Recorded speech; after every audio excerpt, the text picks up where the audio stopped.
Timrek. Here we are with ghosts and graveyards, so we're gonna hear some ghost stories. If you guys haven't seen Timrek yet, he will be in the video about Monday or Sunday, depends on what time we get home. Also guys, we are in Florida, so we feel about being in Florida, Timrek. It's okay. A lot of pushy people live here. There's a lot of nice people here. So you think. But, yeah. You nervous? No. I'm not nervous. We'll have to see.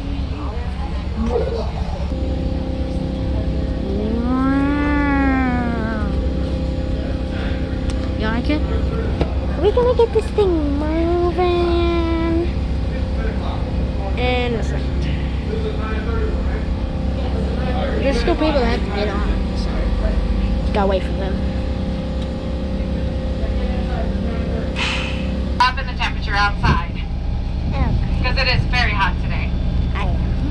We also have shadows. Shadows are very sneaky and evasive. Shadows oftentimes are confused as your own, so we do tell you to take multiple pictures in one spot so you can debunk whether it was your shadow or the shadow of somebody who's passed but not quite departed. Last but not least, we have apparitions. Apparitions appear in a human shaped form. Typically, every single one of those men got what they deserved. Now back in 2010, George Lopez and his team of paranormal investigators came here to this jail to actually see if it truly was haunted. Well, while they're in the middle of an EVP session, does anybody want to tell me what EVP stands for? Anybody? I don't know. Okay, well, EVP stood for Electronic Voice Phenomenon. While they're in the middle of one of those sessions, they actually captured this response to one of their questions.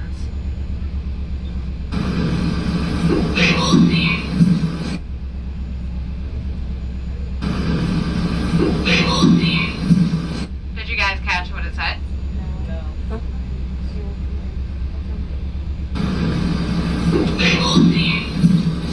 It said there were only 8, as there were 8 recorded hangings here at this jail.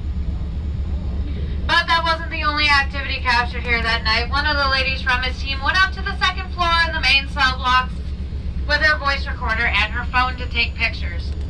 On the last time she saw in one of her photos, she saw the apparition of an inmate who appeared to be bald, had a very creepy smile on his face, and was crouched down, leaning out to grab her. This was her encounter that night.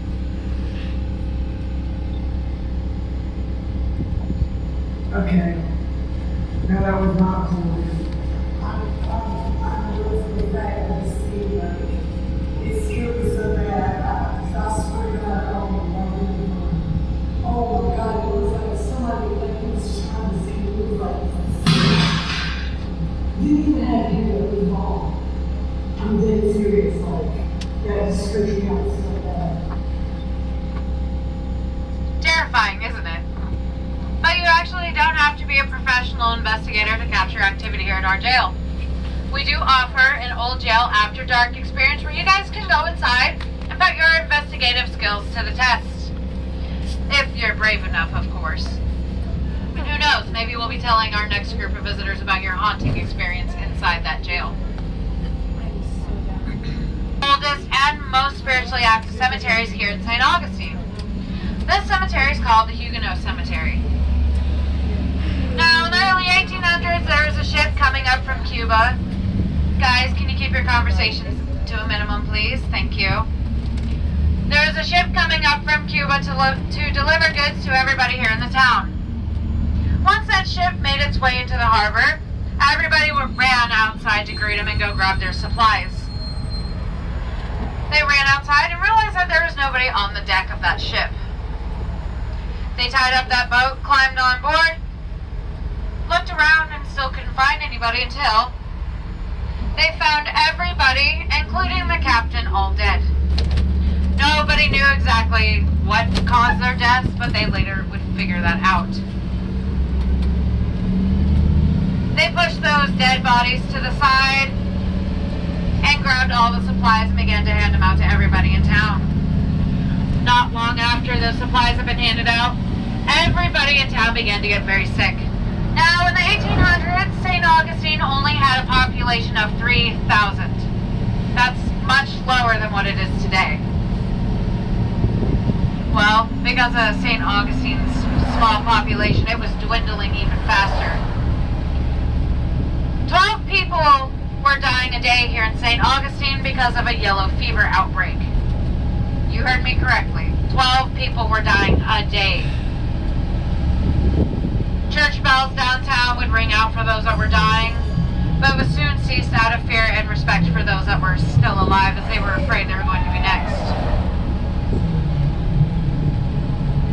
Well, in attempts to get rid of all these bodies, they began to dig mass graves. Now, in one single plot, there would be 12 bodies buried, just in one plot. Later on, the cemetery began to run out of room, so they removed the walls surrounding and extended those burials over to the old city gates. Many believe as far over as the fort.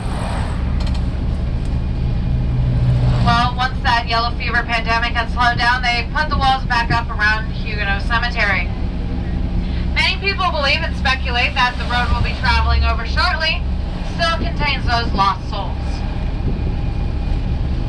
Now, one famous apparition that has been seen often over at Huguenot Cemetery belongs to John Stickney. John Stickney was a judge here in St. Augustine in the late 1800s. Now, during his time as a judge, he had actually passed away just after Halloween night, after he contracted dengue fever. Mr. Stickney was taken over to Huguenot Cemetery, where he laid to rest there for about 60 years, until his family requested his body be exhumed and shipped to Washington. During the exhumation process, there was a grave digger that had brought that casket up and was told to stand guard. The grave digger did as he was told, until he decided that he was hungry and he wanted to step away and take a little lunch break. After he had stepped away, two drunk locals made their way into that cemetery and saw that exposed casket. Well, they walked over to that casket, opened up the lid, and had discovered... Anybody want to take a guess what they found? What's that? One more time, sorry. Nothing. Well, they've The actually grave found bones. digger? Well, if you put a dead body in a casket, it's going to decompose and you're going to find bones. Unless somebody steals the body, which I don't know anybody would want to do that. The old man opened up that casket and, of course, discovered the bones of John Stickney, but that wasn't the only thing they found. As the moon was shining just right inside that casket, they saw a little glimmer of light from inside. They took out one of those glowing pieces and realized it was a piece of gold. John Stickney did not have the best teeth back then, so fillings in those days were made of gold. The men looked at each other, realizing they had literally struck gold.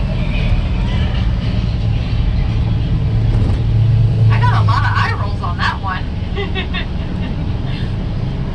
Now those men took those gold teeth and put them in their pockets and ran out of the cemetery before that grave digger returned. Once that grave digger came back, he'd realized his lapse in judgment and put that lid back on that casket and shipped it out the next day like nothing had ever happened. Now if you guys take a look out here to the right hand side, you will see the headstone where John Stickney once was laid to rest. Now be sure to take lots of pictures over here, folks. You never know, you may just capture the apparition of Stickney roaming around looking for those two grave robbers. And if you guys draw your attention to the left over here at the old city gates, there was a gatekeeper here that would stand guard, making sure only citizens were entering the town of St. Augustine.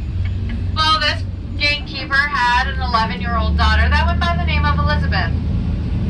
Elizabeth would often go over there and help her father out during his shifts until one night, Elizabeth and her dad both died after getting yellow fever.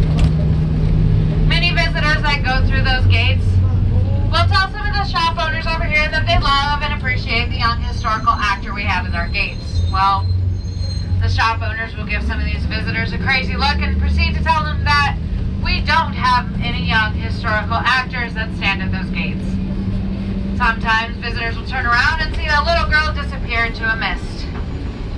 So if you guys are brave enough and you stand in between those old city gates at night and you feel a heaviness followed by a cold breeze, be sure to say hello to Elizabeth if you do. Can everybody say hello, Elizabeth? Hello, Elizabeth. Now our next stop tonight is going to be Talamata Cemetery. Does anybody want to take a guess what Talamata means in Spanish? You'll get a special prize if you do. Anybody? You don't have a guess? You don't want to try? Ah. You could still take a guess. No? Anybody want to take a guess at all? Not exactly. Talamata actually did not mean anything in Spanish. It was the name of the Native American burial grounds over here long before it was a Spanish Catholic burial site.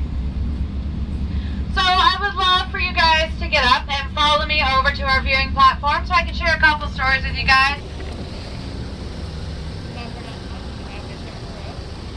We'll be getting into his story later on tonight. Our first story takes place here at the cemetery 100 years ago. Two boys decided they wanted to come camp out here at the cemetery to debunk whether St. Augustine was truly haunted. So the men set up their tent here for the evening, climbed inside and were getting ready to fall asleep when all of a sudden they began to hear a very strange noise from outside their tent. Now they thought it was maybe just a friend playing a prank on them until they unzipped that tent door and were greeted by a faceless, glowing white apparition. The boys were terrified and ran out of the cemetery as fast as they could. Once these boys made it back to town, they would tell everybody of their encounter over and over and over again. So one evening when they were sharing their experience, an older gentleman had approached and told them, "I know exactly who you saw at the cemetery that night." The man went on to explain that 100 years prior, there was a very young lady here in St. Augustine that passed away due to heart failure, 1 week before she was supposed to get married. Of course, her family was devastated by that, so they requested she be buried in her wedding gown as a final tribute to that pending marriage. Now another story we have here in Talamata Cemetery is that of James P. James P. was a 5-year-old little boy here in St. Augustine in the 1800s. And of course, like most boys, James' favorite pastime was climbing trees. So you guys take a look at this oak tree up front. This is where little James loved to hang out all the time. Now, one day when he was climbing around in that tree, he had made it all the way to the top until he had slipped and fell out of that tree, falling to the ground, breaking his neck. Little James passed away instantly.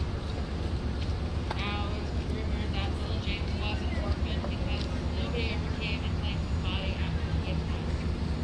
So he was laid to rest in the front of Talamata Cemetery. Now we will be driving around to the front of Talamata so you guys can take pictures of that final resting spot. But I will give you guys the opportunity to take lots of pictures right now, and I'll set off the platform so you guys can see. So we will get back on the trolley and ask that you guys set the platform so we can keep our friends and family. Beetle, beetle, beetle, beetle.